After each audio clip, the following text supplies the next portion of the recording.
할렐루야. 오늘 자유에 대한 이런 말씀을 본문에 기록하고 있습니다. 이 자유는 참 귀한 거 아니겠습니까? 그래서 말씀의 제목처럼 이 귀한 자유를 잘 사용하는 데 또 우리의 지혜가 있어야 할 줄로 믿습니다. 우리 나라가 일제 강점기 36년이 있지 않았습니까? 너무 잘 알고 있는 일이죠. 그 시대에 또 경험을 갖고 있는 어른들의 이야기를 들어보면은 너무너무 힘들고 어려웠다는 것이죠. 일제 이 찬탈에 의해서 특별히 교회는 더더욱 그랬어요. 전쟁 물자가 딸리니까 집안에 있는 노쇠라는 노쇠는 다 걷어 들어간 겁니다. 교회 종도 떼갔어요. 교회 종 노쇠로 줌을 부어서 만든 거 아닙니까? 그거 다 떼갔어요.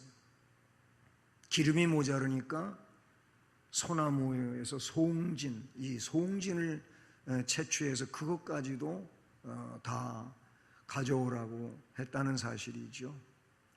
요즘에 그 군함도 얘기가 TV에서 나오고 그것 때문에 또 여러 가지 내용들을 우리가 인터넷이라든지 뉴스에서 아마 보시고 알게 된 내용이죠. 이 군함도는 우리 그 일제에 징용으로 끌려가서 참 비참하게 죽은 분들이 있어요.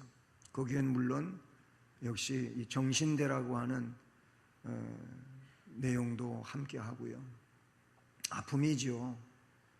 결국 나라가 일본에 의하여 지배를 받았을 때 우리에게는 자유가 없었던 거예요. 그래서 한글도 제대로 못 쓰고 일본말로 바꾸고, 그때 당시에 있었던 분들은 이름도 일본 이름으로 바꿨어요. 저는 어릴 때 자라나면서 우리 동송에 딱 병원이 두 개가 있었어요. 한 병원은 금성병원이고 한 병원은 덕광병원이 덕광. 근데 그 덕광병원의 의사 선생님은 김택선이라는 분인데, 그분이 일본말로 뭐라고 부르는지를 그때 제가 알았어요. 그 의사 선생님 부인께서 자기 남편을 조금 화가 나면은 다른 사람이 듣는데도 불러요. 김태구전 하면서 불러요. 그게 맞는 건지 난 모르지만은 그때 어릴 때에 그분이 일본말로 자기 남편 이름을 막 불러대면서 좀 성질 높여가지고 언성 높여서 부르던 그 기억을 갖고 있어요. 김택선이라고 하는 이름이 김태구전이라는 이름입니다. 이름도 뺏겼어요. 우리말을 빼앗기고, 그래서 일본 말을 배우고 그랬어요. 여러분, 지금 우리들은 이게 뭘 말하는 건지, 어떤 의미인지, 어떤 느낌인지 잘 모르잖아요. 그냥 과거의 역사로 알고, 또 얘기 들어서 알고, 책에서 읽고 알고, 그 정도인데, 그 시대에 그걸 일제시대를 경험하고 하던 분들은 정말 너무 힘든 시절이었죠. 6.25는 안 그렇습니까? 6.25를 경험하신 분들은 절대 공산 땅은 믿을 사람이 못 되는 거예요. 믿어서는 안 되는 사람들이라고 이야기해요. 요즘 젊은이들에게 이런 이야기하면 대화하면 되지 않느냐 그러는데, 공산당은 대화해도 믿을 수가 없는 그런 존재들이 공산당이라 그래요. 공산당은 없어져야 돼요. 얼마나 자유가 그리웠으면 광복절 노래 우리가 알고 있는 거예요. 흙 다시 만져보자, 바닷물도 춤을 춘다, 이거잖아요. 그죠? 그 앞에 한 소절 가사가 흙을 다시 만져보자는 거예요. 아니 그 흙이 그 흙이지, 그렇잖아요. 그 흙이 똑같은 흙이죠. 그런데 자유인으로 만져보는 흙하고 일제 식민지의 백성으로 그 만져보는 흙하고는 다른 거예요. 벌써 마음이 다른 거예요. 이게 다른 거예요. 마음이 다를 때 느낌은 다른 거예요. 기분 나쁠 때 바라보는 꽃하고 기분 좋을 때 바라보는 꽃은 다른 거예요. 자유를 가지고 있을 때에 느끼는 감정과 생각과 노래는 달라요. 자유가 없을 때 부르는 노래는 똑같은 노래라 할지라도 다른 거예요. 예? 뭐 그때나 지금이나 바닷물도 춤을 추고 있지 뭐. 그런데 자유가 없을 땐 바닷물이 춤을 추는 걸로 보여지지 않는 거죠. 여러분, 믿음의 백성들은 정말 하나님 앞에 감사드려야 하고 우리 예수님께 감사드려야 하고 그 주님을 사랑하고 일생을 살아야 될 줄로 믿습니다. 왜냐하면 우리의 영원한 문제가, 영원한 영생의 이 복된 문제가 예수님 안에서 해결되었다는 사실이지요. 요한복음의 8장 32절 말씀에 진리를 알지니 진리가 너희를 자유롭게 하리라, 이런 말씀이 나옵니다.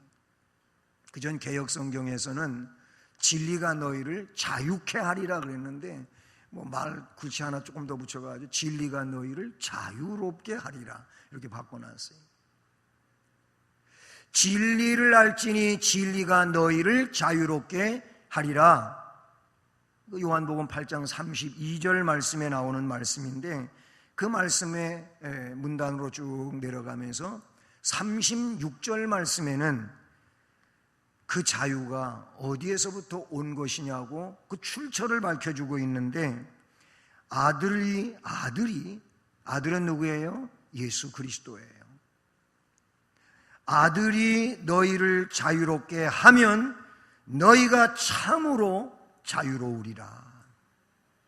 예수 그리스도가 너희를 자유롭게 한다면 너희는 참으로 자유로운 자다. 세상에서 육신적인 문제에 있어 뭔가 억압을 받고 압제를 당하고 정말 이러면은 사람이 사는데 너무너무 힘들고 어렵잖아요. 이런 내용하고는 좀 거리가 있고 우리는 관계가 없어야 되는데 그러리라고 생각하고요. 참 세상을 살다가 보니까 너무 경제적인 문제가 힘들고 어려워가지고 그 사채를 쓰게 되잖아요. 이런 은행 1금융권에서 대출을 받을 수도 없는 이런 상황에 놓이게 되고, 그래서 2금융권 그것도 안 되니까 이런 사채를 쓰게 되면 우리가 세간에서 많이 그 뉴스로 접하는 일들이기도 하잖아요. 처음에 돈 빌려올 때는 아주 또 괜찮게 그냥 또 해주는 것처럼 하지만은 이게 제대로 상환이 안 되고 이자 돈을 못 내고 그러면은 어떻게 됩니까? 세상에 무서운 얘기지만 신체 포기각서까지 쓰는 이런 일이 생겨나고, 그리고 막 윽박지르고 인간 이하의 취급을 당하고 막 그래요. 우리가 알고 있는 현실적 문제들이잖아요. 그래서 사람이 견디다 못해가지고 스스로 목숨을 끊는 일도 생겨나요. 그건 경제적 압박하에서 돈을 빌려준 사채업자가 자신이 와서 해결하려고 하는 것도 아니고 이렇게 조직 폭력을 이용해가지고 그런 거 길 가다 보면 현수막도 붙었더라고요. 돈 뭐라 그래 받아주는 그런 거 해결해주는 이런 게. 그런데 걸려들게 되면은 이게 일제 36년 압제보다 더 무서운 것 같아요. 자유를 잃어버리는 거예요. 자유 대한민국 품에 살고 있으면서도 그 경제적인 문제 때문에 자유가 상실돼 가지고 이 자유인이 아니에요. 그래서 그냥 노이로제에 시달리고 심한 어려움을 겪으면서 어디 갔다 얘기도 못하고 말이에요. 이런 이들도 있다는 거예요. 그러니까 자유라고 하는 것은 별의별 내용 속에서 우리가 느껴볼 수 있는 이런 일들이라고 볼 수가 있어요. 학생들은 학교 생활 가운데에서 애들로부터 따돌림 당하는 이 따 문제 때문에 그게 애들 속에는 이게 자유가 없는 거예요. 자유가 스스로 자유를 못 누리고 그 문제로 억류돼 가지고 살아가면서 심한 곤경을 겪는 이런 일들이 있어요. 아들이 너희를 자유롭게 하면 너희가 참으로 자유로우리라. 아멘. 예수 그리스도의 이 복음은 우리를 율법으로부터 자유하게 하셨다고 성경은 말씀해 주고 있어요. 율법은 뭐예요? 법령이고, 이 법령은 결국 뭐예요? 죄를 지적해 주는 거예요. 너는 죄인이다. 넌 죄 때문에 죽는다. 넌 이 죄를 해결하지 못하면 넌 죽는다. 근데 죄를 해결할 길이 인간의 입장에서 있어야지. 하나님 앞에 죄인은 죄인인데 죄를 해결할 길이 있어야지. 물론 구약의 방법으로는 거기에 상응하는 제물을 드리는 거예요. 상응하는 제물, 내 죄값에 대한 제물을 드려요. 그냥 그 제물은 부담이 안 되는 겁니까? 제물을 드리려면은 거기 소를 드린다든지 송아지를 드린다든지 아니면 양이나 염소를 드린다든지, 이것도 다 물질적 문제란 말이죠. 그 죄를 속량받기 위하여 뭐예요? 제물. 결국 경제적인 문제가 거기 해결이 됐어요. 물론 경제적인 문제, 죄하고 비교할 수 없는 그런 내용이겠지만 어쨌든 그거예요. 근데 그게 계속 반복이 돼야 된다. 또 죄를 위하여 또 드리고 또 드리고 또 드리고 계속 드려야 되는데 이게 해결이 안 되는 거잖아요. 그러나 그것은 그림자적인 내용들로서 예수 그리스도의 속죄를 예표하고 있는 내용이라고 하는 것은 우리가 성경을 통하여 잘 알고 있는 말씀 아닙니까? 그래서 율법의 역할은 죄를 안 짓게 해주거나 깨끗하게 만들어주는 그게 율법의 역할이 아니고, 율법은 죄를 깨닫게 해주는 거예요. 죄를 자꾸 드러나게 하는 거예요. 그래서 그 죄를 깨달은 자들이 그 죄를 가지고 예수님에게로 가는 거예요. 예수님 안에서는 이 율법의 요구가 완성되어진 거예요. 주님이 다 이루셨어요.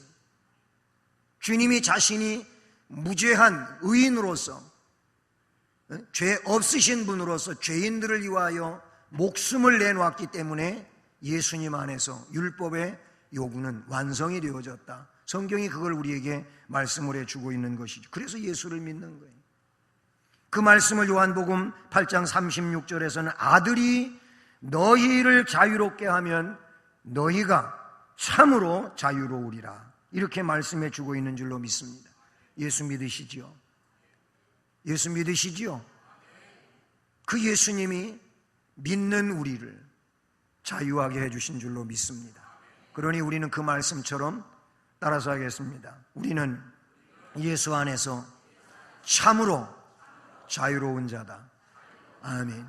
영적인 자유를 우리가 받은 거예요. 율법에서 자유함을 얻었다, 그런 얘기가 되는 것이죠. 물론 이것은 율법에서 자유하게 됐다고 윤리적이라든지 도덕적 방종의 삶을 살아도 된다고 하는 건 아니에요.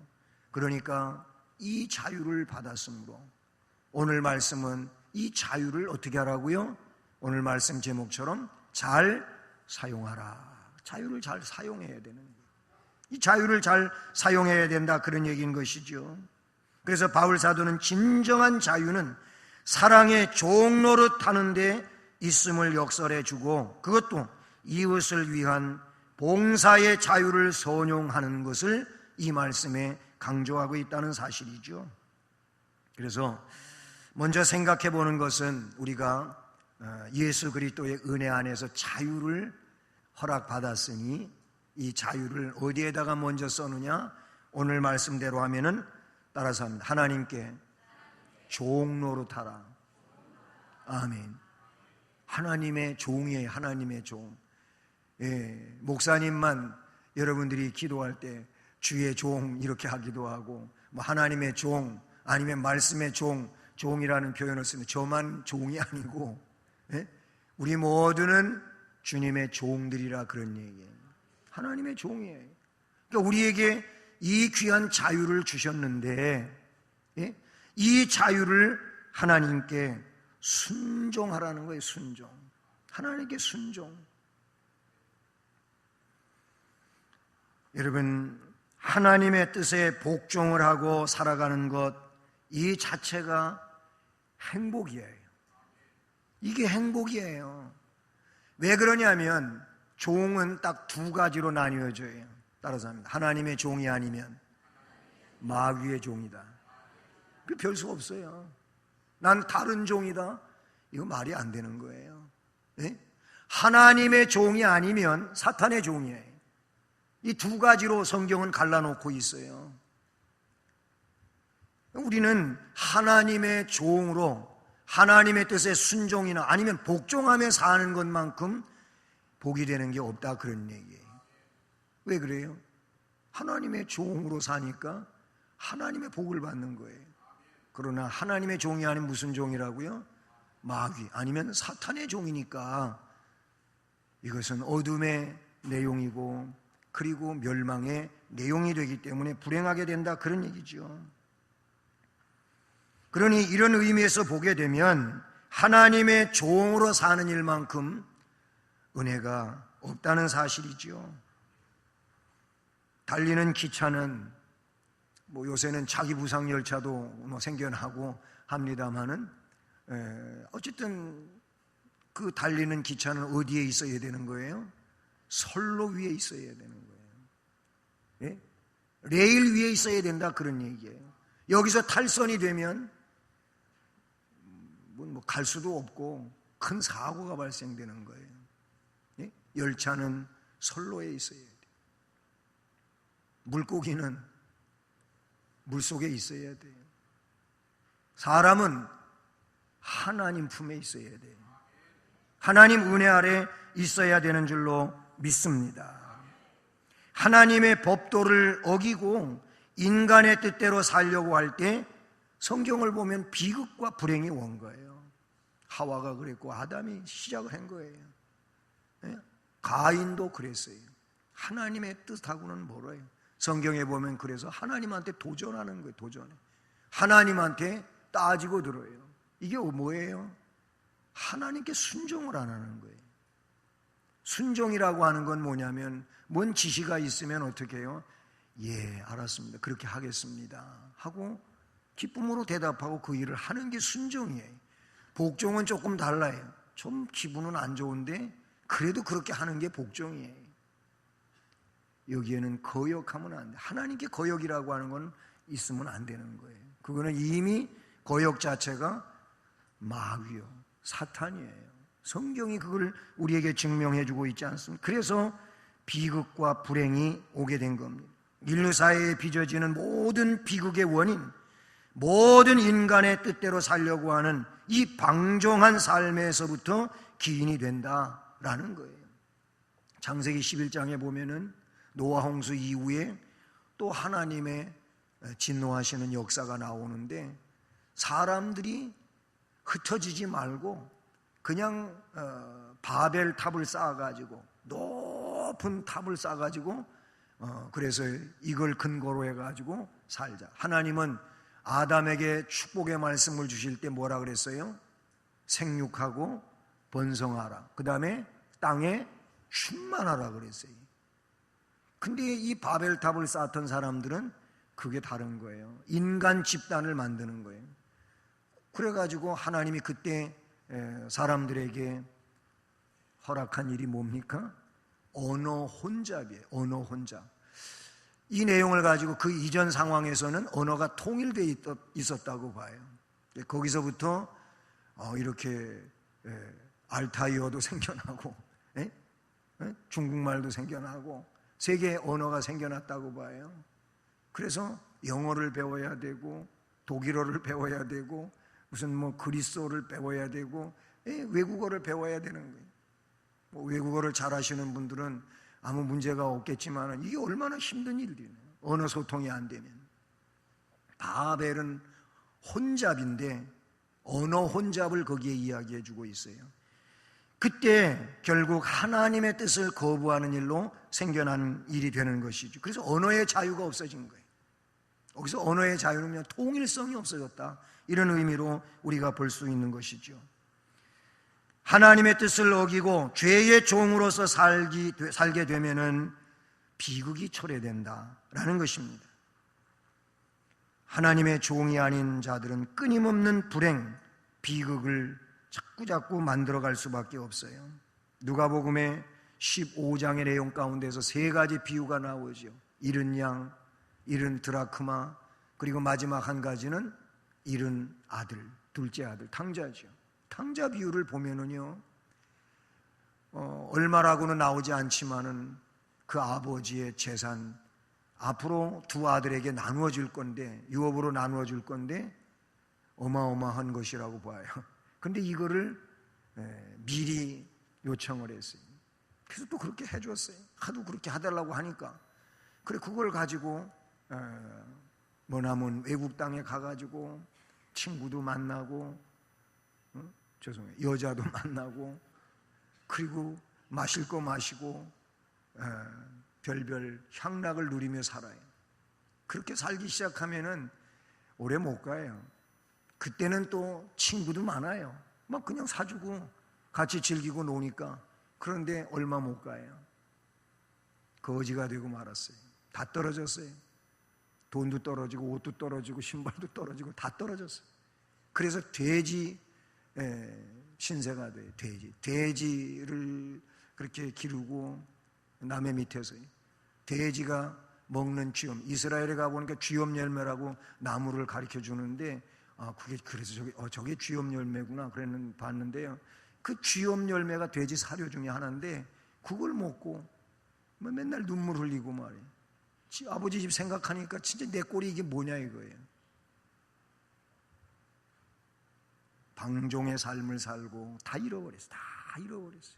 차라리 아버지 집으로 돌아가가지고 아버지 집에 아들은 전에 그냥 품꾼의 하나같이 좀 나를 받아주세요 마음을 먹고, 그것도 대단한 결단입니다.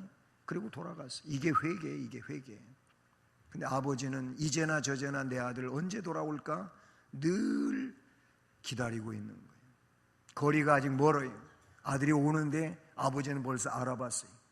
그래 막 신발도 안 신고 쫓아나가가지고 그 아들을 얼싸안고, 아들을 품에 안고 그렇게 포옹을 하고 받아들여요. 아들은 얘기했겠죠. 아버지 품꾼같이 써주세요.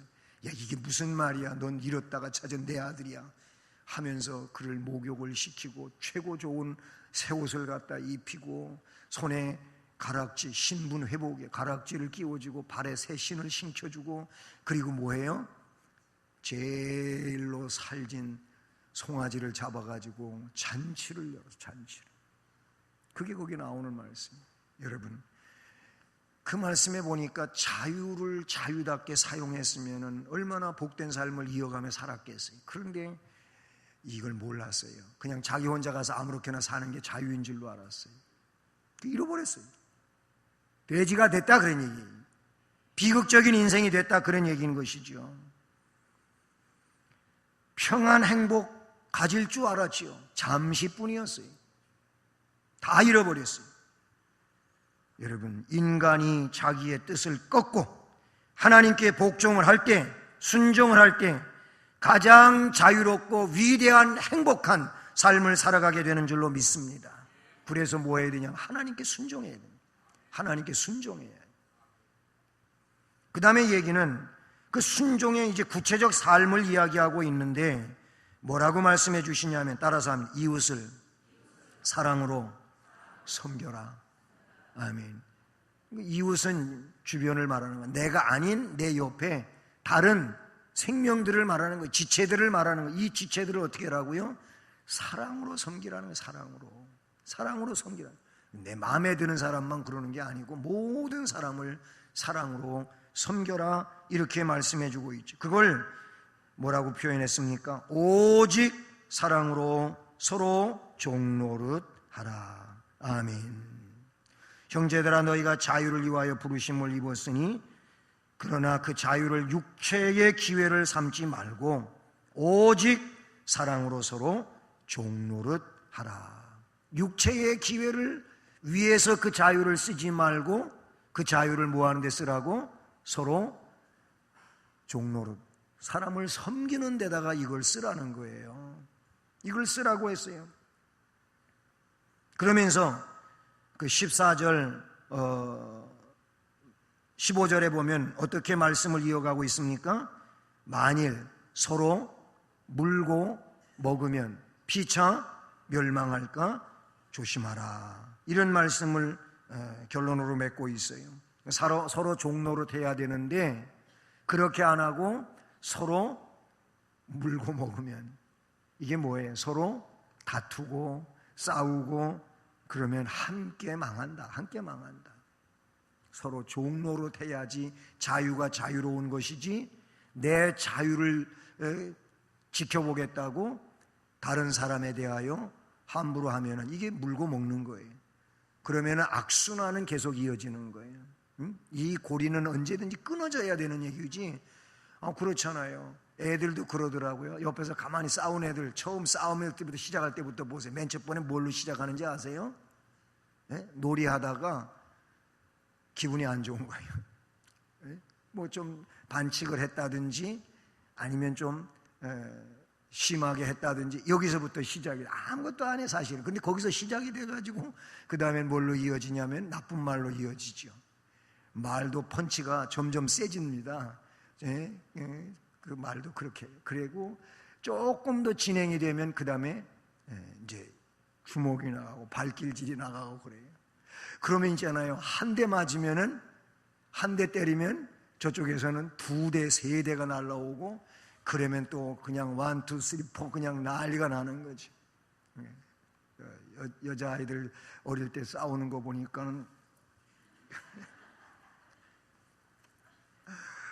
난리가 나는, 고무줄 하다가도 싸우고 뭐 그러는 거 저도 어린 시절에 뭐 동네에서 함께 자라니까 보는데, 근데 이게 별것도 아니어가지고 그렇게 시작이 되고 그래요.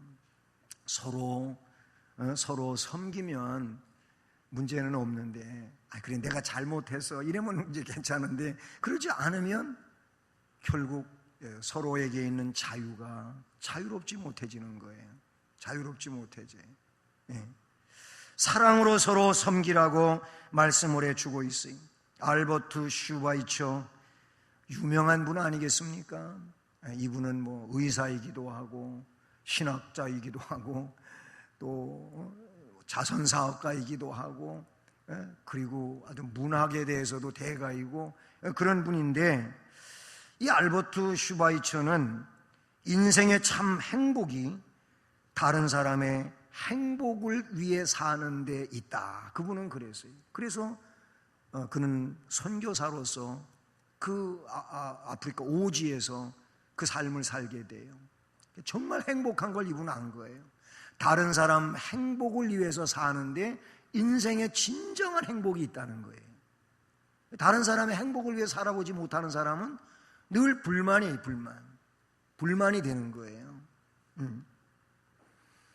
사람이 자기의 행복만을 위해서 살다가 보면 이기심으로 치달아가게 되고, 이 이기심을 가지고 있을 때 항상 만족이 없어요. 왜냐하면 이기심은 충족이 안 됩니다. 항상 모자라요. 항상 허기져 있어요. 그러니까 더 높은 데 올라가야 되고 더 많이 가져야 되고 막 이래서 이 사람은 상대적 빈곤증에 시달리게 되고 그래요. 이러면은 행복이 없는 거예요. 그런데 섬겨본 사람들은 그런 얘기 들어보셨을 거 아니에요? 또 여러분 스스로 느끼기도 했고요. 어디에 봉사하러 갔다가 거기에서 봉사하기는 했지만은 너무 귀한 거를 깨닫고 와요. 내가 섬기러 왔다가 너무 귀한 걸 배워서 온다는 거죠. 네? 그런 거는 섬김의 현장에서 많이 일어나는 거예요. 그렇게 해보면 거기에서 내가 미처 깨닫지 못했던 행복을 느껴요. 여러분 뭐 헤비타도 운동하는 분들, 그 사람들 그 고뇌가 심해요. 고달파요. 왜 집 지어주러 다니는 거 있잖아요. 이 카터 미국 전 대통령도 그 일을 하고, 그래서 망치 들고 나가서 집 짓는 현장에서 일하잖아요. 헤비타도 운동하는 분들. 그런데 그분들은 그런 일을 하면서 너무나도 귀한 경험들을 하는 거야. 인생이 이래서 바르게 살아야 되는 거구나 하는 걸 아는 거죠. 이웃을 사랑으로 서로 섬겨라. 이게 뭐냐면 자유를 잘 사용하는 겁니다. 이게 진정코 복 있는 내용이 되는 줄로 믿습니다. 예수님 말씀하시기를 내가 이 세상에 온 것은 섬김을 받기 위해서 온 게 아니다. 나는 섬기려고 왔고, 섬김 받으려고 온 것이 아니고 섬기려고 왔고, 심지어는 어디까지? 내 목숨을 죄인들의 대속물로 내주려고 왔다. 예수님이 하신 말씀이에요. 그러니까 예수님을 따르는 우리들은 예수님처럼 똑같이는 못한다 할지라도 작은 예수로 예수님을 닮아가야 되지 않겠습니까? 예수님을 닮아가요. 예수님이 섬기려고 오셨다고 했고, 우리를 섬기라고 택했어요. 야, 내가 너희들 발을 씻기지 않았느냐? 선생이 돼가지고 너희를 발 씻겼으니까 이거는 너희들이 앞으로 어떻게 해야 될지를 내가 본을 보인 거다. 그러니까 이렇게 하는 것이 옳으니라. 주님이 제자들의 발을 씻겨주셨으면 우리도 어떻게 해야 되겠어요? 섬김의 도를 따르는 자들이 되어야 할 줄로 믿습니다. 마지막 세 번째 이야기는 따라서 하십니다. 겸손한 삶의 자세를 가져라. 아멘. 겸손한 삶의 자세를 가지라고 말씀을 해주고 있어요. 여기 그 자유로서 육체의 기회를 삼지 말라고 그래요. 서로 종노릇 하라고 했어요. 온 율법은 내 이웃 사랑하기를 내 자신같이 하라 하신 한 말씀에서 이루어졌나니 서로 물고 먹지 말고 섬기라는 거예요. 피차 멸망하는 일 하지 말고 섬기라고 말씀을 해주고, 이런 내용들은 다시 압축을 해보면은 어떤 삶을 우리에게 지시하고 있느냐 하면 겸손한 삶의 자세를 지켜가라는 겁니다.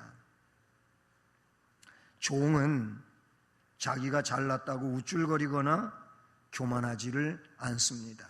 왜냐하면 종은 뭐예요? 그냥 주인을 위해서 섬기며 사는 자가 종이잖아요. 그런 사람이에요. 바울 사도는 내가 모든 사람에게 자유롭지만 스스로 모든 사람에게 종이 됐다고 했고, 그렇게 모든 사람에게 자유인으로서 종이 된 것은 많은 사람을 더 생명을 얻기 위해서 그랬다는 거예요. 내가 자유인이지만 모든 사람을 위해서 종처럼 살고 있는 것은 더 많은 생명을 얻어내기 위하여 그렇게 한다고 말씀을 해주고 있어요. 그러므로 우리가 살아야 할 삶의 태도와 모습이 바로 이런 내용이라고 생각합니다. 영혼을 멸망에서 건져내기 위해서 나를 그 사람이 안 좋게 말하고 대적하고 그런다 할지라도 그 사람의 영혼을 사랑하는 마음을 가지고 그 사람의 마치 종과 같이 낮아진 자리에서 겸손한 모습으로 서빙하는 거예요. 그 사람을 섬기는 거예요. 그러면 그 사람이 저 사람 내가 좀 무시하고 좀 깔보고 함부로 대하고 그러는데 왜 저렇게 나한테 이렇게 대하지? 보통 세상 같으면은 어떻게 해요? 그냥 외면해버리거나 아니면 안 좋게 대하거나 서로 대치하고 그럴 텐데 안 그러는 거예요. 뭔가 좀 특이한 거예요. 뭐 때문에 그러지? 알고 봤더니 교회 다녀서 그런 거예요. 예수 믿어서 그런 거예요. 정말 신앙생활을 잘해서 그런 거예요. 우리 나하고 다른 게 그거구나. 네? 나하고 다른 게, 예수 안 믿는 사람들이요, 예수 믿는 사람들 좀 가치 없게 우습게 여기다가도요, 뭔가 중요한 문제가 있을 때에는 그 사람한테가 물어봐봐 이런데요. 그래도 진짜라는 거예요. 예수 믿는 사람이 그래도 진짜라고 생각하고 있다는 거예요. 여러분, 우리가 그런 신앙인이 되어야 할 줄로 믿습니다.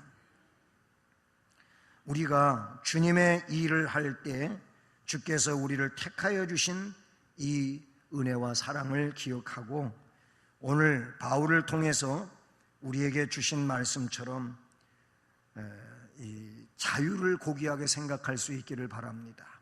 육적인 자유도 귀하지만 특별히 영원한 이 하나님의 복과 은혜에 대한 자유를 생각하면서 또 믿음의 사도를 통하여 우리에게 주신 이 말씀을 생각하고 우리는 자유를 위하여 부르심을 받은 자예요.